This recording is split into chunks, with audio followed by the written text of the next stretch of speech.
Hey everybody, welcome back to Twin Oaks Family Farm.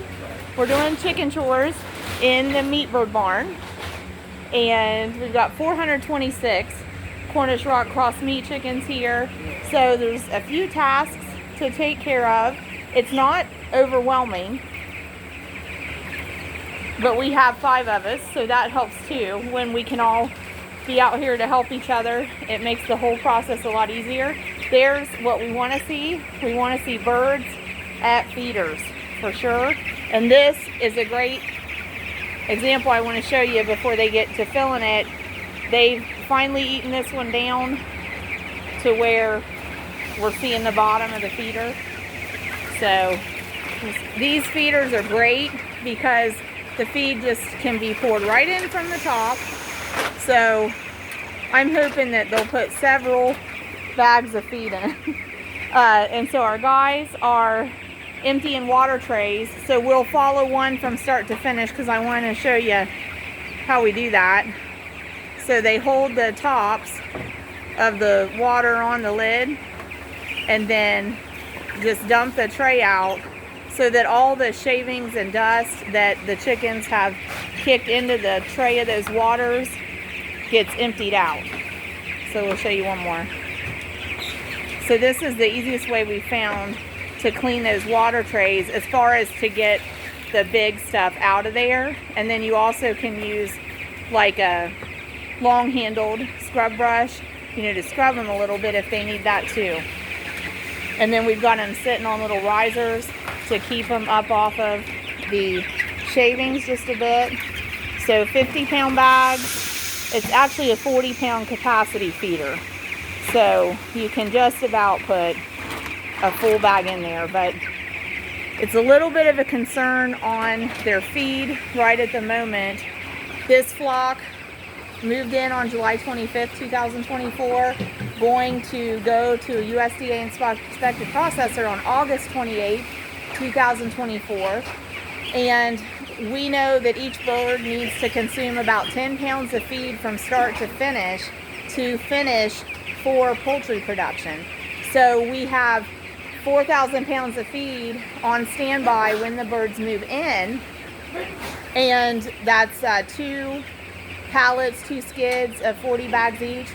So far, we had only fed 15 bags in 16 days. So we're wanting to see more feed go into these birds because we have 80 bags total to feed. So basically, we still had 65 bags that we really need them to consume all of it to be confident that they're going to have had enough feed to maximize their growth potential for poultry production. Okay, so they love it when the water's fresh. And so, we clean those several times a day and keep fresh, cool water in them so that they enjoy getting that water. We want them to enjoy it so that they'll continue to utilize it. We need them to utilize it frequently because staying hydrated helps them thermoregulate. Staying hydrated helps them digest their food. Staying hydrated helps them on a cellular level, which contributes to adequate growth and consistent growth. So we don't want them to lose their appetite. We don't want their growth to plateau off. We want them to drink frequently from the waters. We want them to eat frequently from the feeders, really about every 3 to 4 hours. We want to see them basically repeating a cycle of eating, getting a drink, manuring, and resting. And that's basically a meat bird's circadian rhythm and a meat bird's routine. So they're all shifting around because all 5 of us are working in here and we're in their space. The stocking density in here is great. Stocking density is basically the comparison of how many birds you have on a specific amount of floor space. Okay, so there's 426 birds in here at about 16 days old on I would say probably 25 foot by 25 foot of floor space. So our oldest son here, Owen's making sure waters are getting topped off. Mr. Twin Oaks, Jared, has been filling feeders. That's another one they had pretty well consumed. Here's our youngest son, Drew. He's helping get lids back on them. We love the Kalmbach feed. We just like to share that with you to let you know what we're feeding.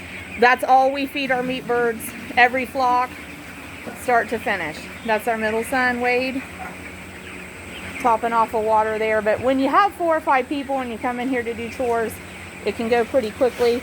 Still, we have the system set up so that if you have to do this all by yourself, then that's not too overwhelming either. Hey, Drew, can you dump that tray again? All of their activity, I think they've put some dust and shavings in there, so it really helps keep our meat birds healthy when we keep the trays cleaned out. So there's finishing filling that feeder. So feeders are pretty well full, I think, now at this point. So the only other things chore-wise that we have to keep an eye on is the bedding material on the floor, how it's holding up to the manure load that the chickens put on it. And in this case, this is the 4th flock of 2024 on this floor space. So we use a deep litter bedding method, which basically we just continue to add bedding material to what's there. So it builds up over time, but it also gives you quite a bit of bedding material really to work with. So in between flocks, the material here that has been put down on the floor has actually been tilled with a tiller to aerate it, to reduce the compaction that the previous flocks caused on it, and to help it dry out and to expose any potential pathogens to fresh air and to light so that it would neutralize them. So, Jared, how many bags did you end up putting in? I think this is my 4th. Okay, so 4 bags went in, so we're probably down to about 21 bags on that pallet and 40 bags on the other, so about 61 bags left. But their appetite increases more and more. Yeah, it'll increase, and especially this week's supposed to be cooler. Yeah. Humidity's supposed to be lower, so that'll help them. Yeah. And then too, if we can get out and just make them move around. Yeah.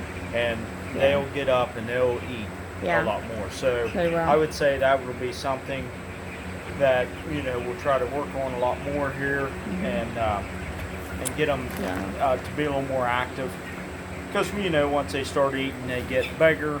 Yeah. They don't want to move around. And because this past week we didn't like make them move around the pen a lot, so or encourage them to go to food when the temperature was so high, because that stresses them out a lot to actually eat when it's real hot, or to have to move around a lot when it's real hot. Well, because like now, if this was last week and you would look at them, they would have been panning.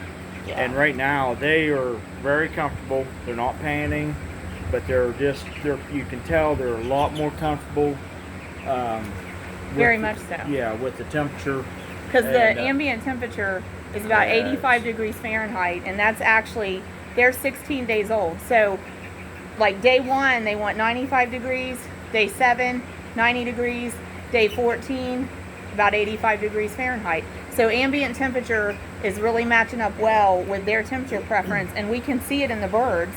And so just what you were mentioning earlier about we'll work more on moving them around, because then that triggers them to go to water, to go to food, and to utilize that appetite that's inherent in their genetics, which is arrived at by selective breeding. That's one of the traits that's passed on in these birds, is heavy appetite, so that they're constantly wanting to eat in a short amount of time. And something I've noticed, and I don't know if I know you've mentioned it, something I noticed that after that first flock we had in here of 400, I come in here with the tiller and tilled it up. Yeah. The bedding seems to be, to me, a lot better. I know there's places they will make it messier around waters and stuff because they mess with the water and that. But the bedding seems to be staying fluffier, and you don't feel the heat off the bedding. Right. I agree with you. And I had not mentioned, I don't think with any of the videos on this flock, we've only used 3 bags of new pine shavings with this flock in 16 days. And 2 of them were when they were under these heat lamps. We kept those doors closed on that end and had them under these heat lamps and had the heat lamps lowered, and they were in a smaller space. And we put 2 bags there when they were confined there. And then I actually just put one right behind us here because it got more compacted back here behind us, because they'll spend time in the afternoon over here closer to this doorway that's behind us. But yes, that tilling this between flocks helped this a great deal. And we're able actually now even to take a pitchfork and turn it. And it's loose, and because they compact it on top, but underneath of that there's good bedding. There's still good bedding, and the heat. Whenever I tilled that, the heat. Of course, we left the fans on. And so we helped dry that out, and the heat come out of that the first flock put in there. So what their manure and that, it's not soaking clear down in to where it's storing that heat. It stays on top, and as that compacts, it emits that heat back up into the ambient environment around the birds on the floor space.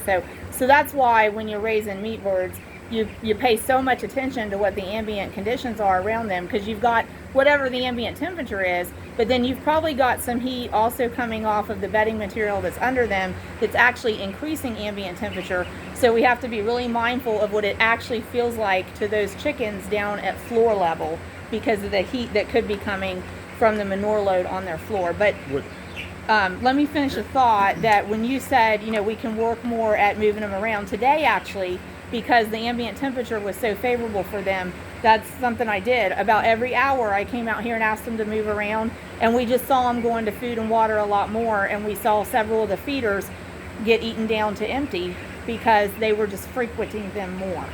So so what you wanted to add? Just what I had noticed, what we have learned over the times of raising the flocks. On the first flocks, we would just keep adding bedding, and we always, one of us would make the comment, even if it was in the cold, when you come in here, you could feel the heat coming up through your shoes. Your feet got hot. So then we got to, we did till it one other time, but we didn't do it as much. But it just seems like it's working out a little better. We got to where we were willing and had more of a comfort zone to take a pitchfork and scoop that and turn it over and take that compacted bedding on top and turn it over and reveal that looser bedding underneath. And what happens is when that compacts on top, it like seals off. No moisture is going down through, so that bedding underneath is staying. But it's holding the heat. It is holding the heat, and so that bedding underneath though is staying usable because it's not absorbing any moisture, because that's all getting stopped up on top. So when you turn that over, you're kind of dissipating that heat by putting that compacted stuff underneath and putting the loose stuff on top where it can absorb. And we had been told and then found by our own experience, it takes about 3 times turning that bedding and it ceases to produce that heat. So if you keep kind of just gently turning it and getting that loose stuff on top that can absorb more, you also help mitigate that extra additional heat that's coming off of the manure load that's on the floor. So do you agree? Oh yeah. And I mean, right now the birds seem really comfortable. I mean, they seem really very content. And we'll want to see them going to food, going to water, but they're content. They're content with the temperature, and they're content with the floor condition. So those are important. Yeah, and I think it's next week. The temperatures are supposed to be better. The humidity is supposed to be better. So this week I think we'll see more food intake, which we want, which we need. And it'll be just better for the birds. It will, and they do though. I always say we got to trust the process. We know we need to get 10 pounds of feed per bird in them, and if we continue to work with them and observe them and adjust as needed, and we get the feed in them, they're going to eat and they're going to grow, and we Yeah. got to trust the process. Well, it's like really any other animal. Once it seems like once they get to a certain age, or once they get to that certain point, then that's when you really notice they start growing. Yeah. And these do they're, that. They are growing, but you don't Yeah. think they're growing as fast as what you As think they should. Yeah, your expectation is like they Yeah. should be bigger, Yeah. but they really are growing. And then with meat birds, they do grow a lot in the beginning, and then they grow a lot more in the middle and a lot more in the end. So their appetite compounds, their growth rate compounds, and we actually do see most of the noticeable growth in the last like 5 to 10 days of whatever their production cycle is. But right now, like they're just coming out of the starting phase where they're really getting their organ function established and their feathers are starting to grow in, and that takes a lot of protein. Feather growth takes a lot of protein, because did you know feathers are about 91% protein? So feather growth alone takes a lot of the protein load that they're getting in their feed, but that's why we need them to go and be eating, so that that's getting into their system and they can utilize it for feather growth. But that's like the starting phase. That's where the energy's going, to getting a good start, good immune system, good feather growth starting in, and then they go into the growing phase. So that's kind of where we're at now. They're starting into that, and in that phase they're going to get more of their skeletal structure growth. That's where the energy in their food is going to be going to. And then as they come out of that stage, really about 3.5 weeks to 4 weeks old, we consider them going into the finished stage. That's when we really start to see in meat birds the conversion of feed to meat, and where we start to see them really fill out and distribute meat to the chicken breast, to the drumsticks, and to the thighs. And that's when it's most noticeable how rapidly they grow, really. But that'll be at the finished stage, and at that point they'll want to consume more food as well. So I had said we're like 16 days in, we had only distributed about 15 bags of feed, but that will start to pick up, where instead of like matching a bag a day, they're going to be consuming 2 or 3 bags worth a day. So we'll get there. Well, we'll get there. Which last flock? We got to trust the process. Yeah, which last flock we were worried. We were worried about them. Well, and then at the end we were worried they'd get too big. Well, but at the end, then we didn't think we was going to have enough feed. Yes. So they ended up at that very end really eating a lot of feed. They did. And then we were worried that we wasn't going to have enough to finish them out. Yeah. We might have to buy some more. Yeah. So Yeah. it all did work out. So it is it's a fine line with meat birds, because I say this frequently, really, have said it oftentimes in videos. The threshold of success is maximizing growth potential and minimizing flock loss. And that's what we're trying to do. So we're going to wrap it up. Do you have any other points you want to add? No. Thanks for your help. So thanks y'all for joining us. 426 Cornish rock cross meat chickens at 16 days old. We'll go to the processor for poultry at 35 days old. I know they have a long way to grow in a short time to be getting there, but we're going to stay at it, doing everything we can, stewardship wise, flock management wise, to make sure that they're drinking water, that they're consuming the food that's needed to meet their energy needs, and that we're taking care of the living conditions for them as best we can. So one of the things we're doing now is adding fans in here for just augmenting the air movement, accentuating that. And so there's the moving the flock around a little bit, and we do that very gently. The example there that Jared is providing is excellent. It's just gently asking the birds to walk around, to bear their own weight on their legs, and they'll clump up, but then they'll spread out again. But we just want to make sure that we're meeting their nutritional needs, and that includes water and food, and want to make sure that we're keeping their living conditions clean and healthy for them. So that's what we're working at. But that's that threshold of success. Maximize growth potential, minimize flock loss. So, like I said, long way to go, short time to get there, but we'll keep you posted on how it's going and how they're growing. Thanks for joining us at Twin Oaks Farm Poultry on YouTube. Please subscribe.